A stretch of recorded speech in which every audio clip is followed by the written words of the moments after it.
تیاری کر کے سونا ہے. لیکن یہ اٹھنا جو ہے یہ اللہ کی کتنی بڑی نعمت ہے. وَأَمَّا بِنِعْمَةِ رَبِّكَ فَحَدِّثْ, کہ اللہ کی نعمتوں کا چرچا کرنا ہے تو ہمیں اللہ کی نعمتوں کا چرچا کرنا ہے. اور یہ چرچا ہی, ذکر ہی شکر ہے. ایک شکر کا طریقہ یہ بھی ہے, حدیث پاک میں ہے التحدث بنعمتی شکر وترکها کفر, یعنی نعمت کا چرچا کرنا شکر ہے اور چرچا نہ کرنا ناشکری ہے. اب ذرا سچی بات بتائیں, مجھ سے اور آپ سے کوئی پوچھے بھائی جان آج کل کیا حال ہے؟ بس یار بہت برا حال ہے, کاروبار بالکل ڈاؤن ہے, طبیعت میں ذرا مزہ نہیں ہے, بڑا پریشر ہے, ہمارا ملک بھی ٹھیک نہیں ہے یار, موسم بھی بڑا خراب ہے, آلویز کمپلیننگ. اللہ اکبر, یہ ناشکری ہے. سچ بتاؤ اللہ نے کتنی نعمتیں ہمیں دی ہیں.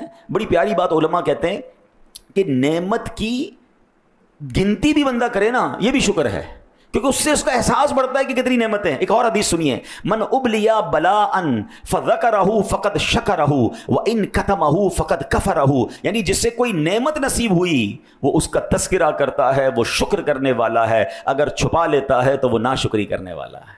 ایسا حال بنا کے رکھیں گے. اچھا یہ بھی ایک مسئلہ ہے کہ بندے کو اللہ نے نعمتیں دی ہیں, اس نعمتوں کا اظہار بھی نظر نہیں آتا. اللہ نے اچھا مال دیا ہے تو نہ کپڑے اچھے, نہ گھر اچھا, نہ گاڑی اچھی, نہ سواری اچھی, ایسا بے حال ہو کے بندہ گھوم رہا ہے کہ لگتا فقیر ہے, حالانکہ اللہ نے بہت کچھ دیا ہے. شریعت کو یہ بھی پسند ہے کہ اگر اللہ نے آپ کو دیا ہے تو وہ نظر آنا چاہیے. دو الگ چیزیں ہیں, ایک اتنا دکھانا کہ تکبر کے لیے, شیخی کے لیے, پراؤڈ کے لیے کہ جناب دیکھو یہ مہنگی گھڑی, یہ موبائل, یہ گاڑی, اور لوگ اس کو ڈی مورلائز فیل کریں, لوگ اس کے سامنے اپنے آپ کو حقیر فیل کریں. یہ نہیں کرنا, اللہ کا شکر ادا کرنے کے لیے کریں. یا اللہ تو نے مجھے نوازا, میں اچھے کپڑے پہن رہا ہوں تیری وجہ سے, تیری رحمت, تیری نعمت. شکر کے جذبات کے ساتھ اپنی نعمتوں کا استعمال کریں. اچھی سواری رکھنا, اچھی گاڑی, اچھا لباس, اوکے جائز طریقے سے ہے, بالکل ٹھیک ہے, وہ کرنا چاہیے. کچھ لوگ نعمتیں ہوتے ہوئے خرچ نہیں کرتے, اپنے بچوں کو پر خرچ نہیں کرتے. اتنے پریشان ان کی فیملی کے لوگ کہ والد کو اللہ نے کروڑوں روپے دیے ہیں, نہ اچھا کھانا کھلاتے ہیں, نہ اچھا کپڑے پہناتے ہیں, نہ گھر بناتے ہیں, ہمیں ہمارے دوستوں کے سامنے شرمندہ کرتے ہیں. نہیں, اللہ نے دیا ہے. میں اگین دوبارہ ایک باؤنڈری بتایا جا رہا ہوں کہ جائز طریقے سے, ایسا نہیں کہ آپ حرام کاموں میں خرچ کریں کہ اللہ نے دیا ہے, نہیں, حلال طریقے سے خرچ کریں, اللہ کی راہ میں بھی تو خرچ کریں. اچھا ایسے لوگ جو اپنے بچوں پہ خرچ نہیں کرتے نا, وہ پھر اللہ کی راہ میں بھی خرچ نہیں کر رہے ہوتے, ان کو زکوٰۃ بھی بڑی بھاری پڑ رہی ہوتی ہے. اوہو باپ رے باپ, 10 لاکھ روپے زکوٰۃ دینی پڑے گی. اور اللہ کے بندوں, اللہ نے 4 کروڑ دیے تو 10 لاکھ زکوٰۃ نا 2.5% ہی ہے نا, تو 4 کروڑ کا شکر کب ادا کرو گے؟ 10 لاکھ دو, اگلے سال 12 لاکھ زکوٰۃ دو گے, اگلے سال اللہ نے اور بڑھا دینی ہے. تو یاد رکھیے کہ نعمتوں کا چرچا بھی کرنا ہے, نعمتوں کا شکر بھی کرنا ہے, اور اس کو ایکنالج کرنا ہے, اس کا ذکر کرتے رہنا ہے. آپ سے کوئی پوچھے کیا حال ہے آپ کا, اللہ نے کروڑوں سے اچھا بنایا, میری تو اوقات ہی نہیں, اللہ نے مجھے اتنا دیا, یہ انداز ہے نا. یا اللہ میں, اچھا اب سچ بتائیں, جتنے ہمارے گناہ ہیں, جتنی ہماری خطائیں ہیں, جتنی ہماری نافرمانیاں ہیں, اور جو اللہ نے مجھے اور آپ کو دیا ہے, تو یار دنیا میں کون دیتا ہے؟ اپنے باس کی بات نہ مانو تو نوکری سے فارغ کر دیتا ہے, کسی بندے دوست کی 2-3 باتیں نہ مانو دوستی ختم کر دیتا ہے, ماں باپ کی نہ مانو تو ماں باپ گھر سے نکال دیتے ہیں.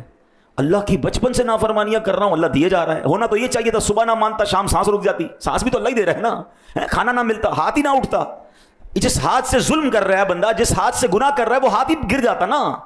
اللہ نعمتیں نہیں روک رہا مگر بندہ ناشکری نہیں روک رہا ہے. ہونا کیا چاہیے؟ وَأَمَّا بِنِعْمَةِ رَبِّكَ فَحَدِّثْ. ہم مجھے کوئی دیکھے اور بات کرے تو اس کی طبیعت اچھی ہو جائے, ایسے بات کرو نا. بے شک غم ہے, بے شک پرابلمز ہے, پرابلم تھوڑے ہی ہوتے ہیں, آلویز یاد رکھیں. دھوپ تھوڑی دیر کے لیے آتی ہے, چھاؤں ہمیشہ بڑی ہوتی ہے, رات اب ٹھنڈی ہوتی ہے, مشکل وقت کے بعد پھر راحت آتی ہے. اللہ کریم نے کتنے اچھے دن دکھائے ہیں. اگر کچھ دن مشکل ہے تو یہ بھی رب کی طرف سے صبر کیجیے, لیکن اس کے مقابلے میں نعمتیں کتنی زیادہ ہیں. اللہ نے آنکھ دی ہے, کان دیے ہیں, زبان دی ہے, ہاتھ دی ہے, گردے دیے. آپ کبھی کسی ایمرجنسی ہاسپٹل میں جا کر دیکھیں, پھر اندازہ ہوگا کہ یار میں تو بادشاہ ہوں, اللہ نے مجھے اتنی بڑی بڑی بیماریوں سے بچایا ہے. لوگوں کو اتنے پرابلمز ہیں, اور اب تو نئی بیماریاں آ رہی ہیں, روزانہ نئی بیماریوں کے بارے میں سن رہے ہیں کہ یار چلتے چلتے آدمی کو کچھ ہو جاتا ہے.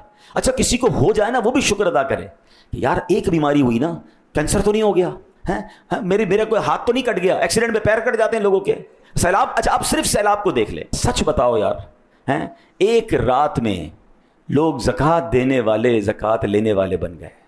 کسی کی جانور بہہ گئے, کسی کے بچے بہہ گئے, کسی کے خاندان. آپ جو پیر بابا میں واقعہ ہوا بنیر میں, یار وہ تو فوٹیج دیکھ کے بندے کو لرزہ طاری ہو جاتا ہے کہ یہ کیا ہوا تھا. 15 سیکنڈ لگے ہیں, بتاتے ہیں 15-20 سیکنڈ کے اندر اتنے بڑے بڑے پتھر آئے کہ جن کو کرین نہیں اٹھا سکتی. ہم قیامت کا حال قرآن میں پڑھتے ہیں کہ قرآن فرماتا ہے یوم یکون الناس کالفراش المبثوث وتکون الجبال کالعہن المنفوش، کہ قیامت کا دن ہوگا جب پہاڑ روئی کے گالوں کی طرح اڑیں گے۔ ہو سکتا ہے لاجیکلی سمجھ نہ آتا ہو کہ پہاڑ کیسے اڑے گا، اتنا بڑا پہاڑ ایسے روئی کے گالے کی طرح کیسے اڑے گا؟ ارے ایک چھوٹی سی ویڈیو دیکھیں تو آپ کو لرزہ طاری ہو جائے گا، ایسا لگتا ہے اللہ نے پریکٹیکل دکھایا کہ ٹنوں وزنی پتھر، ایک دو نہیں ہزاروں کی تعداد میں پانی کے ساتھ بہتے آئے اور گھروں پر بم کی طرح لگے، پوری عمارتیں صفائے ہستی سے مٹا دی۔ ارے جو کروڑ پتی سویا تھا وہ صبح اٹھا تو مقروض ہو چکا تھا، اس کے بچے بہ گئے، اس کی فیملی بہ گئی۔ مجھے سچ بتاؤ یار، اگر ہم پر یہ آفت نہیں آئی تو شکر نہیں بنتا ہے؟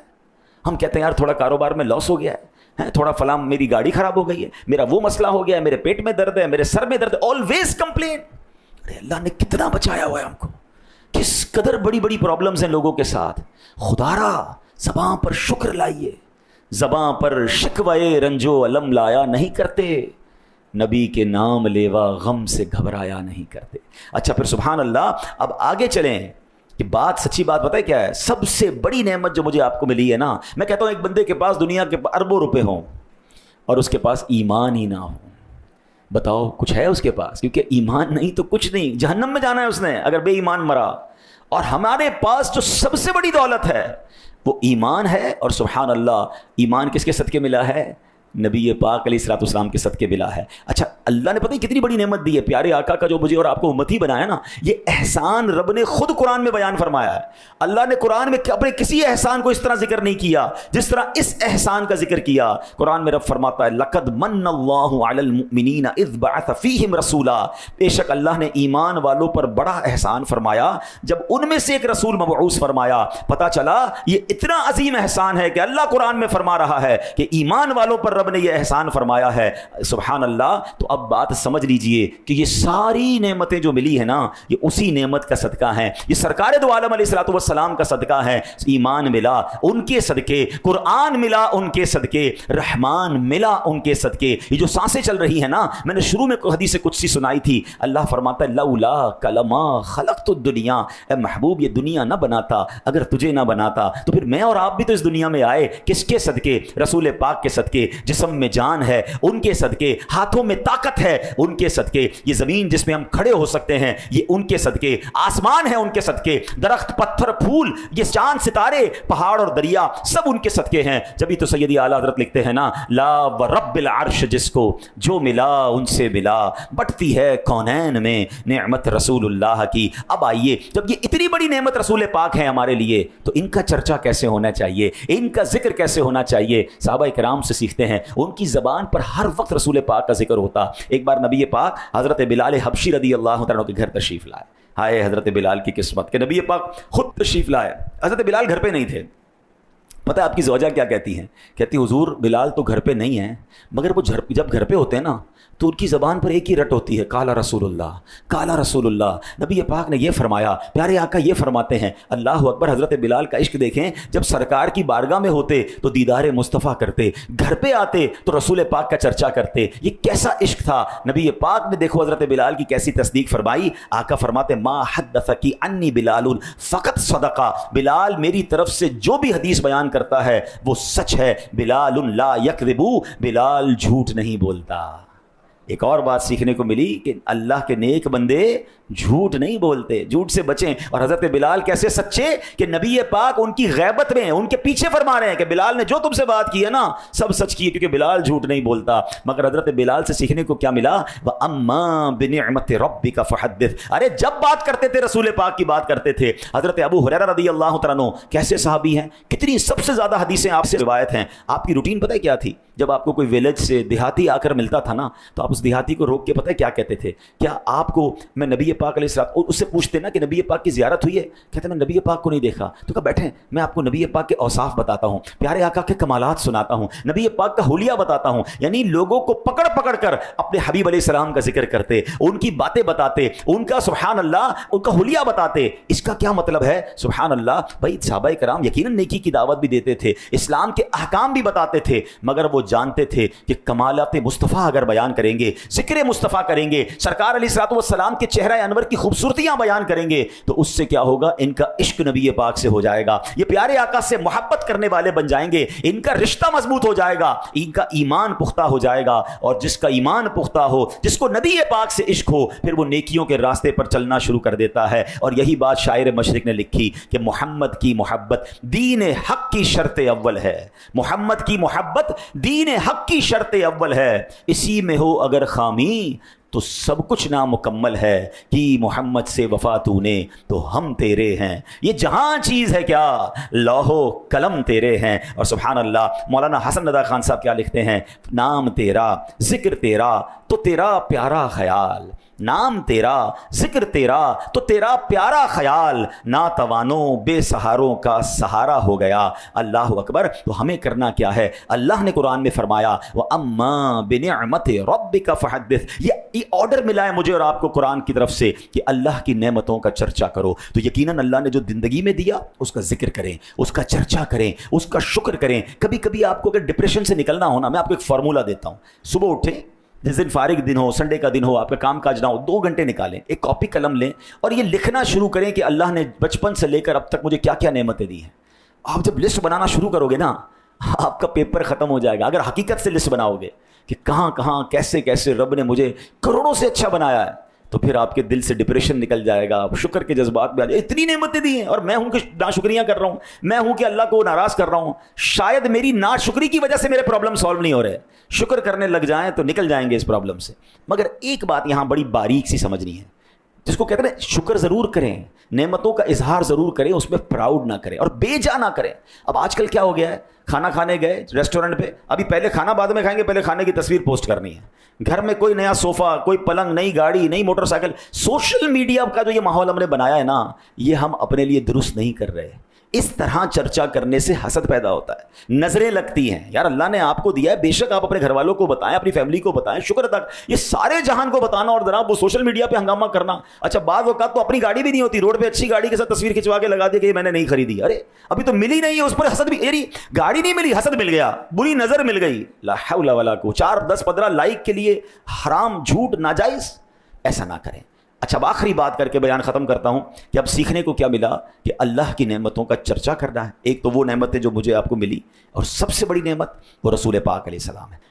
روز چرچا کرنا ہے، روز ذکر کرنا ہے، اور سچی بات یہ جس سے محبت ہوتی ہے نا، اس کا ذکر روزی زبان پر آنا چاہیے۔ تو اللہ کرے کہ ہماری عادت ہی ایسی بن جائے، ہمارا کوئی دن ذکر مصطفیٰ کے بغیر نہ گزرے، ہماری کوئی محفل نبی پاک کے ذکر کے بغیر نہ گزرے۔ سبحان اللہ، کیا خوبصورت بات اعلیٰ حضرت لکھتے ہیں، جو نہ بھولا ہم غریبوں کو رضا، یاد اس کی اپنی عادت کیجئے، ذکر ان کا چھیڑیے ہر بات میں۔ شعر بڑا کمال کا ہے، ذکر ان کا چھیڑیے ہر بات میں، چھیڑنا شیطان کی عادت کیجئے۔ یعنی جب آپ نبی پاک کا ذکر چھیڑیں گے نا تو شیطان کو بڑی تکلیف ہونی ہے، تو وہ بے شک پریشان ہوتا رہے، اور ہماری عادت یہ ہو کہ ذکر نبی پاک کا چھیڑتے رہیں گے، بات کرتے رہیں گے، اور شیطان کو انشاءاللہ قیامت تک تکلیف پہنچاتے رہیں گے۔